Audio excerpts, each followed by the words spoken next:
Mesdames, Messieurs, bonjour. Bienvenue à vous sur ce flash informatif d'Elvic TV Résistance. Nous sommes le lundi 22 juin 2024. Merci de votre fidélité à la voix de la résistance panafricaine. Aujourd'hui, nous commençons notre actualité du jour avec cette information relative à la santé d'Alassane Dramane Ouattara. Le dictateur ivoirien s'est envolé pour Paris en France il y a de cela quelques jours. On voit un changement au niveau physique, tant au niveau du visage qu'au niveau de la morphologie, des difficultés à se déplacer, un ventre ballonné, mais surtout des traits tirés. Alassane Dramane Ouattara, qui est au pouvoir depuis maintenant 13 ans en Côte d'Ivoire, effectue des voyages réguliers en France, au moins un voyage par mois, afin de subir des soins. De quoi souffre exactement Alassane Dramane Ouattara? Alassane Dramane Ouattara souffrait d'un cancer, un cancer en phase terminale. Il est traité à l'hôpital des armées de Percy-Clamart par le docteur Kayak. Tous les dirigeants ivoiriens se soignent en France. Cela est connu de tous. Écoutez cette analyse politique française. Les Ivoiriens. Le système... Le bilan général, la Côte d'Ivoire tous les dirigeants ivoiriens se font soigner à l'extérieur. La Côte d'Ivoire Voilà, tous les dirigeants ivoiriens se font soigner à l'extérieur. Dixit cette analyste française, et elle n'a pas tort. Alassane Dramane Ouattara avait ses habitudes d'abord à l'hôpital américain de Neuilly. Ensuite, c'était le tour de l'hôpital des armées de Percy-Clamart, où il est suivi pour un cancer en phase terminale par le docteur Kayak. Le bilan de santé d'Alassane Dramane Ouattara n'est pas reluisant, mais ses soutiens et aussi ses partisans surtout en Côte d'Ivoire, sont en train de batailler. Et lui-même leur a demandé, en tout cas il faut batailler pour qu'Alassane Dramane Ouattara puisse rester, puisse demeurer au pouvoir en 2025. Il est candidat, en tout cas pour le moment. Va-t-il au finish présenter sa candidature? On attend le 6 août pour avoir plus d'informations, ou même, pourquoi pas, au cours de son adresse à la nation, si est-ce qu'il est encore parmi nous l'année prochaine entre mars et mai 2025. Alassane Ouattara, qui a déjà, comme je le dis tantôt, 13 ans à la tête de la Côte d'Ivoire, est fatigué, mais son bilan est néfaste. Un bilan qui démontre que l'homme en qui plusieurs personnes avaient placé leur confiance a échoué. M. Ouattara a échoué. On peut écouter cette analyse de cette analyse française. Son bilan économique, notamment les réalisations c'est un bilan, c'est un bilan totalement en trompe-l'œil là qui ne peut être, on en discutait avec Wilfried en avant-plateau, qui ne peut être perçu que de très loin. Il faut vraiment être à 6000 km pour penser que le bilan qu'est-ce qui modère justement? Donc quand on est plus proche, et quand on n'est pas à 6000 km, mais quand on est sur place, on voit les détails et on voit une vie quotidienne extrêmement pénible et difficile pour les Ivoiriens. Le système... Le bilan général, la Côte d'Ivoire tous les dirigeants ivoiriens se font soigner à l'extérieur. Il n'y a aucun dirigeant, Monsieur Ouattara, ne se fait soigner en France. Donc, moi, je voulais en venir sur le système de santé. Le système de santé en Côte d'Ivoire est dans un état vraiment calamiteux et vraiment problématique. Et d'ailleurs, un travail devra être fait sur le niveau de mortalité. La mortalité a explosé. Alors évidemment, je suis un peu à titre personnel extrêmement frappé par ce sujet-là. Donc oui, ça m'interpelle. La santé n'est pas du tout au niveau de la population de 30 millions. Ouais. Le système éducatif n'est pas au milieu. On a un taux d'analphabétisation qui a explosé. Donc le taux de mortalité explose, le taux de mortalité mère-enfant explose, l'analphabétisme explose. Ça, c'est pour la partie sociale. L'endettement, on se demande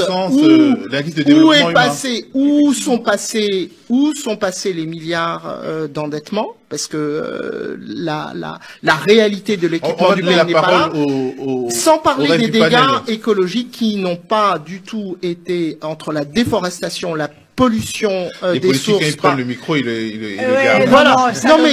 Non mais c'est très important parce que je vais donner la parole aux autres du plateau, mais Geneviève a été interrompue, Salomé, donc elle a 30 secondes. Il y a un chiffre qui est quand même intéressant, c'est l'espérance de vie. À la naissance, elle a diminué d'1 an en Côte d'Ivoire, donc elle est passée de 58 à 57 ans. Donc l'espérance de vie à la naissance dans un pays qui se targue de formidables résultats économiques.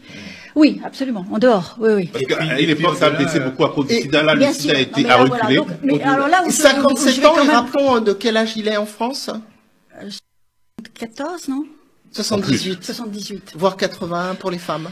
80. Voilà, l'expérience de vie a reculé en Côte d'Ivoire. Les dirigeants se soignent à l'étranger. Le taux de mortalité est en augmentation exponentielle. L'indice de développement humain est catastrophique. La Côte d'Ivoire fait partie des 30 derniers pays au monde. Mais Alassane Ouattara, comme je l'ai dit tantôt, se déplace en France de façon régulière pour suivre ses soins. C'était d'abord pour instinct au niveau du cœur. Ensuite, c'est maintenant pour soigner son cancer en phase terminale à l'hôpital des armées. Le docteur Kayak fait son possible afin de maintenir Alassane Dramane Ouattara en vie, et aussi il informe régulièrement le palais de l'Élysée sur l'avancement de l'état de santé, ou si les soins sont plus ou moins, si le patient Alassane Ouattara donc répond aux soins au niveau de l'hôpital des armées de Percy Clamart. Ensuite, l'homme se repose souvent dans sa demeure, son appartement luxueux du 16e arrondissement de la rue Victor Hugo, ou encore dans sa villa cossue de Mougins dans le sud de la France. Tout cela aux frais du contribuable ivoirien. L'élection présidentielle à venir est critique, est très importante pour l'avenir de la Côte d'Ivoire, car un président malade en phase terminale qui, comme lui-même l'a dit, souhaite mourir à la tête du pouvoir et mourir à la tête du pays, et venait à décéder, nous connaîtrons une autre instabilité. Il est l'heure de changer les choses, il est l'heure de choisir un dirigeant jeune, un dirigeant en bonne santé qui puisse conduire ce pays, qui traverse des moments difficiles, ce pays qui fait face à des défis sécuritaires, des défis sociaux et surtout des défis économiques. Voilà, des présidents en Afrique et non des moindres ont abandonné le pouvoir et vivent leur vie tranquille. Nous voyons ici le président de la République du Nigeria, Olusegun Obasanjo, qui a été à 2 reprises président du Nigeria, d'abord comme dirigeant militaire et ensuite comme un dirigeant élu, un dirigeant démocratiquement élu, un dirigeant civil. Regardez Olusegun Obasanjo dans un aéroport européen. Il porte lui-même son sac, il se déplace, il est en très bonne santé, il est âgé de 87 ans, à la différence d'Alassane Dramane Ouattara qui, lui, est sur ses papiers, serait âgé de 82 ans. Regardez ces images. Former President Obasanjo carrying his luggage on the same flight. He is walking, no protocol. Not bad, huh? Schiphol Airport today, July 19th.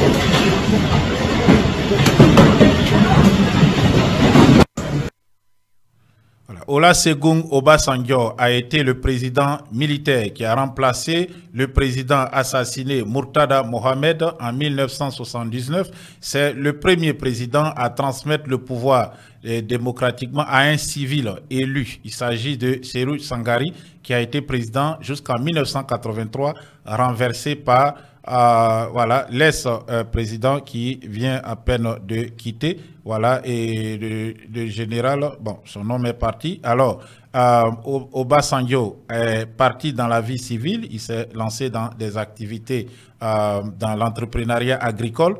Il a passé sa vie tranquillement loin du monde politique. Ensuite, lorsque la démocratie est revenue au Nigeria, il a fondé un parti politique avec